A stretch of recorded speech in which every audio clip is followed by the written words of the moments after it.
पोलादपूर तालुक्यातील ओंबळी गावात सकाळी 10:30 वाजता जाणारी ओंबळी पोलादपूर बसचा अपघात घडलाय। बसचे ब्रेक फेल झाल्यामुळे पैठण गावामध्ये ही घटना घडली आहे। ब्रेक न लागल्यानं रस्त्याच्या बाजूला ही बस घसरली। सुदैवाने ह्यामध्ये कुणीही जखमी झालेलं नाहीये, पण तरी सुद्धा जर बस वेगात असती तर मोठा अनर्थ घडला असता। या बसमध्ये सुमारे 40 प्रवासी होते, त्यामध्ये वयोवृद्ध तसंच शाळकरी विद्यार्थी आणि महिलांचा सुद्धा समावेश होता। बस चालकांनी प्रसंगावधान राखल्यामुळे ब्रेकवरती अक्षरशः उभं राहून त्यांनी गाडी थांबवण्याचा प्रयत्न केला। प्रवाशांना गाडीचे ब्रेक फेल आहेत असं सांगितल्यानंतर प्रवाशांनी गाडीतनं उड्या मारून दगड टाकून गाडी थांबवण्याचा प्रयत्न केला। दगड टाकल्यानंतर गाडी 100 फुटावरती जाऊन टाकलेल्या मोठ्या दगडामध्ये टायर अडकलं आणि गाडी थांबली। या बस दुर्घटनेबद्दल प्रशासनाच्या निदर्शनास आणून दिल्याचं चालकांनी सांगितलंय। नादुरुस्त बस मार्गावरती दिल्यामुळे प्रवाशांचा उद्रेक झाला आणि ह्या गोष्टी जोपर्यंत बंद होत नाहीत तोपर्यंत पोलादपूर बस स्थानकातील एकही गाडी आम्ही सोडणार नाही अशी भूमिका सुद्धा घेण्यात आली। मुंबईचे आमचे कार्यकर्ते चिकणे त्यांचा फोन आला आणि त्यांनी सांगितलं की बाबा पैठणच्या उतारामध्ये ओमली गाडी घसरली आणि तिथं अपघात टळला, बऱ्याचशा लोकांची जीवितहानी झाली असती।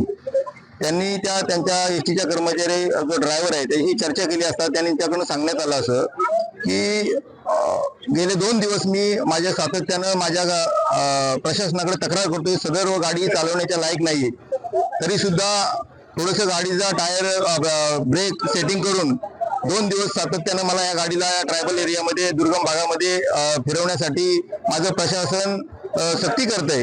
अशा प्रकारचं ज्या वेळेला वक्तव्य त्या ग्रामस्थांच्या किंवा त्या प्रवाशांच्या कानावर जेव्हा गेलं तेव्हा प्रवाशांच्या मनामध्ये उद्रेक निर्माण झाला। त्या गाडीमध्ये ज्येष्ठ नागरिक, शिक्षण क्षेत्रामध्ये काम करणारी जी मुलं आहेत, शिक्षण घेणारी असे विद्यार्थी होते आणि अशा लोकांचा उद्रेक झाल्यानंतर त्या सर्व लोकांना मी इथे एसटी स्टँडला यायचं सांगितलं। त्यांनी त्यांच्या म्हणण्याप्रमाणे एसटी महामंडळाचे जे कर्मचारी इथं आहेत, कंट्रोलर असतील, त्यांचे वाहन सेवक असतील, त्यांच्याकडे तक्रारी केल्या।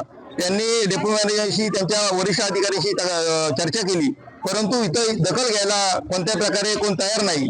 मग मी स्वतः इथं पोलीस स्टेशन तहसील ऑफिसवरून एसटी स्टँडला आलो, त्यांच्या वरिष्ठ कर्मचाऱ्यांशी बोलून घेतलं की बाबा हा हलगर्जीपणा, हा ट्रायबल तालुका असताना सुद्धा, तुम्ही एरिया असताना या अशा नादुरुस्त गाड्या वारंवार तुमच्या वस्तीच्या फेऱ्या आमच्या तालुक्यातल्या रद्द करणे, मध्येच दुपारी काही फेऱ्या रद्द करणे आणि लोकांच्या प्रवाशांच्या जीवाशी जीवघेणा खेळ जो चालू आहे हा थांबणार आहे का नाही? नाहीतर या ओंबली ग्रामस्थांच्या सगळ्या जोडीला आम्ही सर्व ग्रामस्थ राहून हा पूर्ण एसटी महामंडळाचा कार्यक्रम बंद पाडू अशा प्रकारचा वक्तव्य केल्यानंतर ओंबली ग्रामस्थांनी सांगितलं की आम्ही मनुष्यवधाचा गुन्हा एसटी महामंडळाच्या विरोधामध्ये दाखल करतोय।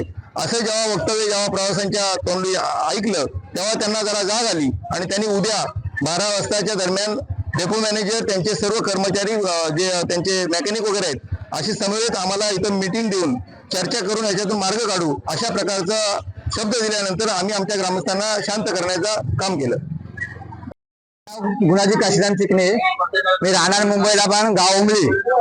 आता ओंबली गाडी जी 9 वाजता पळतून सुटते, 10:30 पर्यंत ओंबलीमध्ये पोहोचते। ओंबलीतून गाडी सुटून पैठण क्रॉस केला, पैठणच्या उतरणामध्ये गाडीचा ब्रेकच लागेना, तर गाडीमध्ये 30 ते 40 50 माणसं होती, सगळी म्हातारी माणसं होती, ज्येष्ठ नागरिक होते। जर ती गाडी नदीमध्ये गेली असती त्याची जबाबदारी कोण घेणार होतं? उद्या समजा नदीमध्ये गेली तर नंतर काय सरकार किंवा काय बोलणार, 5-25 घ्या आणि हे त्यांचे साधन करा।